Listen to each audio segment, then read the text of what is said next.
Hey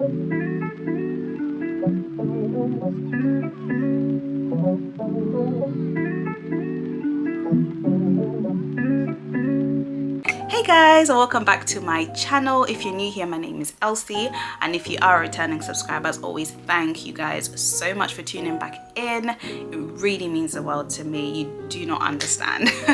But otherwise, I hope you're all well. In today's video, I'm going to share with you my top tips on becoming a more organized parent.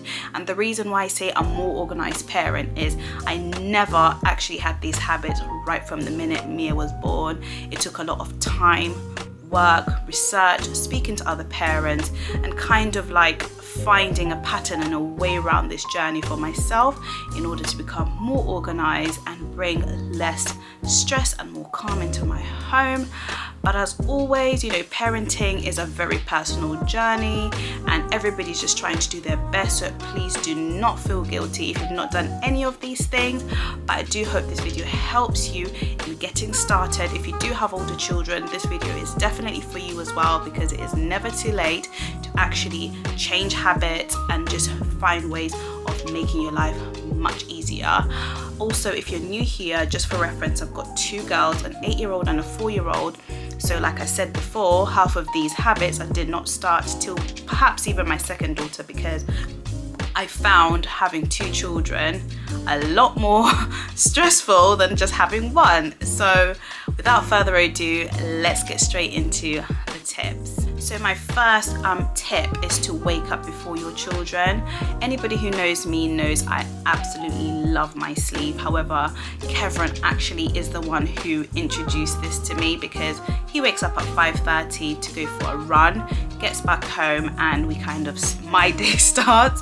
So I kind of wake up between 6:30 to about 6:40, and we get to actually read our daily verse together in bed, and we're able to like make our lemon water, have a drink, wash my face, brush my teeth, and honestly, this sets your day for success. That is definitely something I'd recommend for any parent out there who's not already doing it to actually start.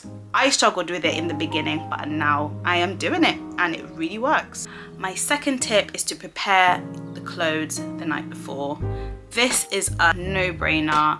It will change your life, and when I say change your life, especially when you're going to school, you do not want to be running around looking for a sock that's missing, something in the bag that's not in there, any homework if you've got older children.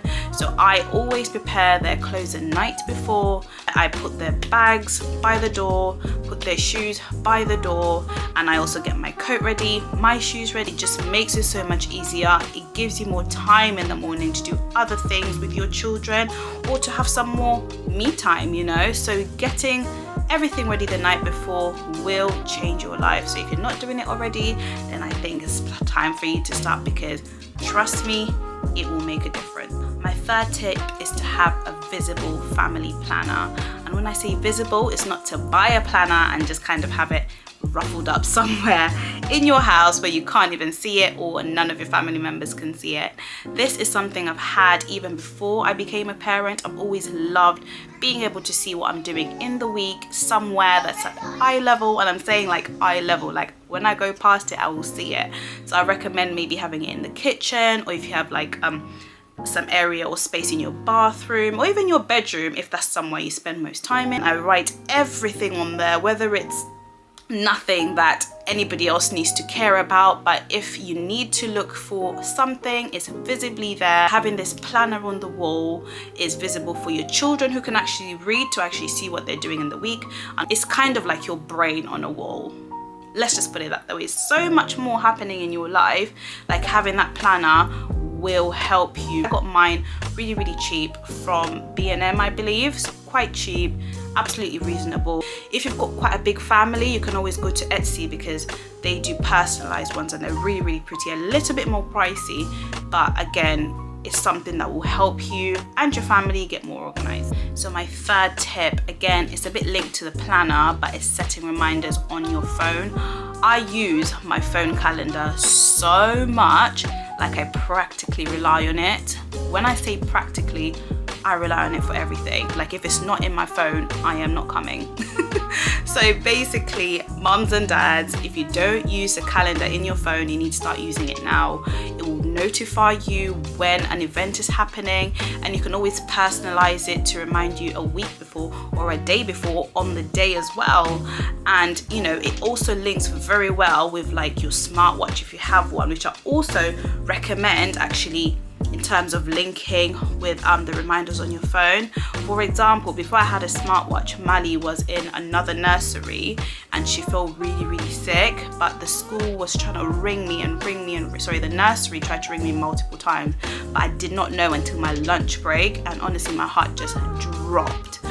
From that day, I got myself a smartwatch and I said, you know what, my job, I can't really have my phone now, but when anybody rings me or texts me or something on the calendar is actually on there, it just pops up on my phone, on my watch, and I can see it and kind of know about it. And if it's an emergency, I can always just excuse myself and go handle it, rather than going on my lunch break and finding all these messages, and it's just like heart wrenching, honestly. But yes, back to the phone calendars. They're really handy. Just put everything in there. Even if you think it's something that's not that deep that you remember, just put it in there, because trust me, you will forget it, and everybody's guilty of that. You know, you think you're going to remember something and you just don't. So make use of all these features in your phone. My next tip is to have a routine for your family. This is something I think most people probably will do, but if you don't already do this, then I would really recommend you to actually maybe start writing it down, start jotting it down, maybe verbally to your husband or to your partner, to your children. Having a routine kind of structures your day, so every day you do what you need to do at the same time. And if you do have older children, like with Mia, she has her own routine that she ticks off herself.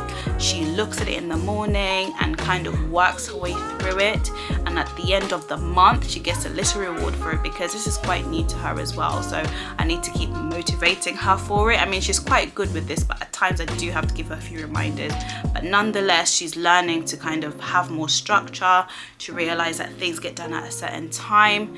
Likewise with parents, having your routine will not only get your children in sync with what you want, but it will make your life easier in kind of not having to plan all the time. It will kind of be set, and everybody will just kind of adapt to it, just merge with it, and it will make your life so much more organized. So if you don't already have a routine, I would 100% recommend for you to have one. And my next tip is to meal plan before the weekly shop. This is something that, you know, is not necessarily top, but I would say it helps, especially if you're like trying to save money on the weekly shop. It's 2024, things are really expensive nowadays. I normally write down the meals that I would like to cook in the week, and then I prep them. And I have these freezer bags that you can write on the date on there and what's in there, and I kind of put them in the freezer. And it's also really handy for parents who work, like Kev and I both work, and we don't always have the time to cook from work. You know, you get tired from work, you know, just natural things. So having your meals planned, batch cooking your food as well, all you have to do is just get home, stick the oven on, get a pan out, just put everything on the stove, just warm it up, and it's kind of ready. And the most you really do maybe is just put in a bit of veg, or if you love plantain, we love plantain, you just cut up some plantain and just add it to the meal. But this is a really good idea to save you stress in the week in terms of what to eat, and also helps you get more organized, and it will kind of fit in with the routine as well. So you might have pasta Mondays or takeaway Fridays. On Fridays we normally have a takeaway, so that's kind of like part of our routine. You kind of see when you start doing it, it will start to actually build in with your routine. If you prefer, you know, fresh cooking every single day, then that's absolutely fine. But I think if you're working, this is a very good idea to do this. My next tip is to delegate roles within the family. This is also really important, especially if you're both working parents, and if you've got older children, this is a good chance for you to actually introduce like chores and little things they can do to help around the house. Mia's, you know, got quite a few roles that she does in the house. She does her hoovering, she helps me when I'm washing up to put the dishes away, so you don't have to kind of like carry all the burden of housework to yourself.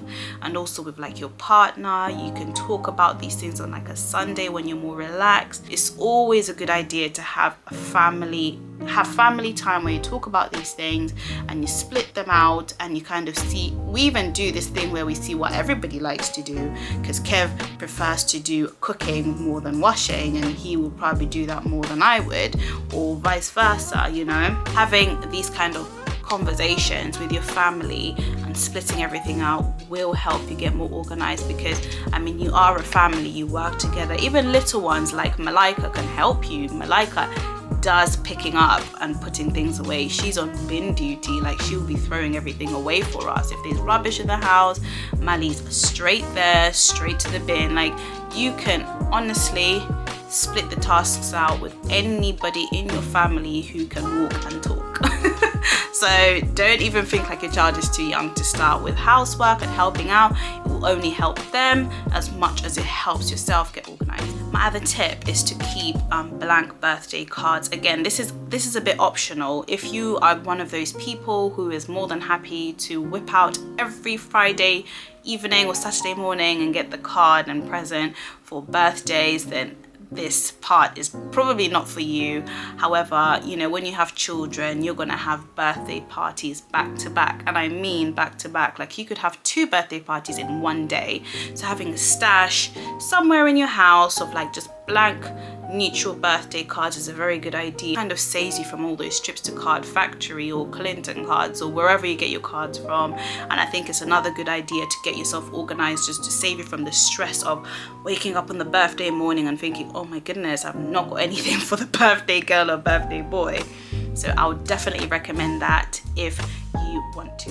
My next tip, which is actually a habit that we've developed in my home for the past like 6-7 years, is to do 1 load of laundry a day.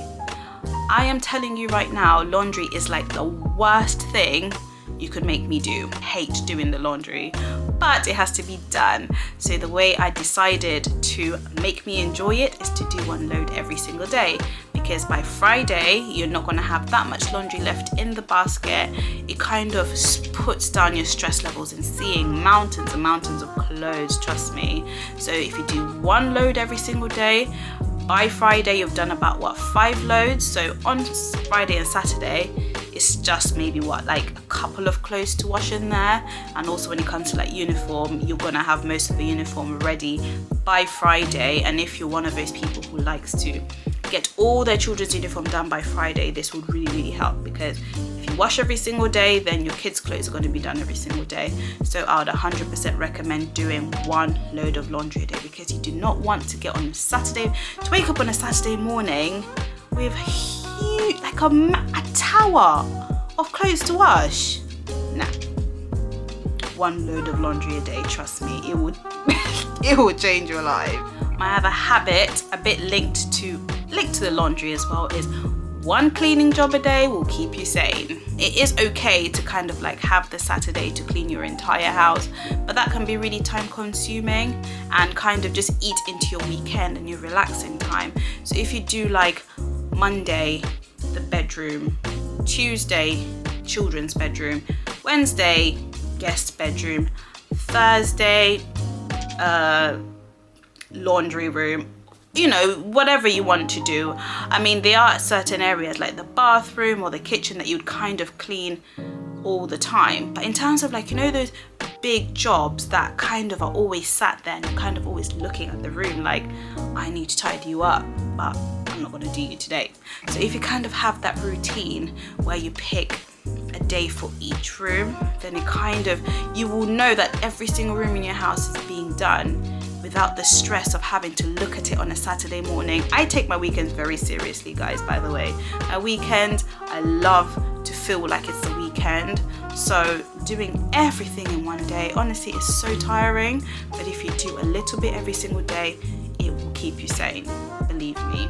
My next tip is to have a medical kit on the go. I don't think this is a no-brainer. You know, with children, anything happens at whatever time. They don't pick a time to hurt themselves or to spike up a temperature, especially like at school. I've had times where the school will ring me and I have to take paracetamol in, but you're far away from home. So having a medical kit on the go honestly is a game changer, and it will keep you very, very organized. And when I say a kit, I'm including everything that you're seeing on the screen, because it's not only your children that might actually need this, even for yourself. I have some ibuprofen in there, some paracetamol in there, but it's just like that handy dandy medical bag. So whatever happens in life on that day, you've got the answer to it. So you've got the answer, so you don't have to kind of, oh, let me look for a pharmacy, ask my colleagues if they've got paracetamol. Just have a kit that can fit perfectly into your bag and can be used at any point, anytime. It will keep you organized, and I highly recommend getting a little small pouch like the one I have. I got my one off eBay, really cheap, fits perfectly into my bag. It doesn't take up too much room, but at least I know that I'm sorted and my kids never have to worry about waiting when they get into little accidents, because children always get into accidents, but you just have to be ready for that time. So my final tip, guys, is to have a bits and bobs area or box or basket in your house. And this is basically so handy for all loose items in your house that kind of just get spread everywhere, that create more mess in your house, especially with children. You know, they take one thing out, they don't know where it came from, they never remember where it came from. But if you have this one area that's designated in your house for all those things, and they know where it is, it will kind of help you be more organized. You don't have to look for things because they're missing in the house, because the children just decided to pop it on the shelf or in the bathroom or hide it under their bed because they didn't know where it went. That's what this area is for. Even for grown-ups as well. I put stuff there when I'm not ready to go to the bedroom. Kev put stuff there if he doesn't know where my stuff goes. So it kind of collects over the day, but you just know at the end of the day, you just get everything together and just put it back in their designated areas. And honestly, this will cut your mess in half, because everybody will just know there's one place to put everything that you don't know where it goes. So I really hope you've enjoyed this video. I hope it's helped somebody out there kind of decide what they're going to implement in their house, in their family, to get a lot more organized. Like I said, I think most of these habits and tips started when Malika was born, because 2 children is a lot more work than 1 child. But like I said, don't feel guilty if you didn't know any of these tips or habits, but just do your best. You know, being a parent is already a massive job, so don't feel guilty if you can't do most of these or you don't have the time to do them. You can only do your best, as we all are. But I hope you really enjoyed this video, and don't forget to give it a big thumbs up and to subscribe if you haven't already. I would absolutely love it if you join my YouTube family, and I'll see you all in my next video. Bye guys.